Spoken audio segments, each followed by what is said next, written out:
राज्य सरकारना पशुपालन विभाग द्वारा वर्ष 2025-24 માટે અમલમાં મુકાયેલી પાડી વાછરડી ઉછેર સહાય યોજના બનાસકાંઠાના પશુપાલકો માટે આશીર્વાદરૂપ સાબિત થઈ રહી છે। વાવ થરાદ વિસ્તારના પશુપાલકોએ આઈ ખેડૂત પોર્ટલ મારફતે ઓનલાઈન અરજી કરી આ યોજનાનો બહોળો પ્રમાણમાં લાભ લીધો છે। આ યોજના અંતર્ગત 150 કિલો દાણ દરેક લાભાર્થી પશુપાલકને મંડળી મારફત વિતરણ કરવામાં આવ્યું છે। લાભાર્થી પશુપાલકોએ જણાવ્યું હતું કે પશુઓના ઉછેર પાછળ થતો ખર્ચ આ સહાયના કારણે ઘટ્યો છે। સરકારશ્રીની આ વર્ષ માટે પશુપાલન વિભાગ દ્વારા પશુઓને વિયાણ બાદ દાણ સહાય યોજના તથા પાડી વાછરડી ઉછેર સહાય યોજના અમલમાં મૂકવામાં આવી છે।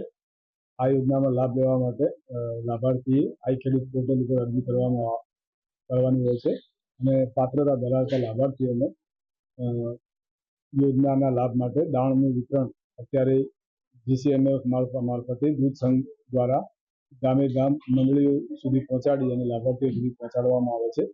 પાડી ઉછેર તો અમને 75 કિલો દાળ મળ્યું છે અને એક મિનરલ વોટરની પાવડરની કીટ મળી।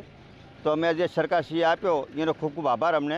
અમે ઉછેર કરશું ને પાડીને ખવડાવશું આ દાણ। અમે અરજી કરી હતી આ પશુપાલનમાં પાડીઓ ઉછેરવા માટે, એટલે સરકારે મને ડેરીમાંથી 150 કિલો 3 બોરી સાગરદાણ આપ્યું હતું।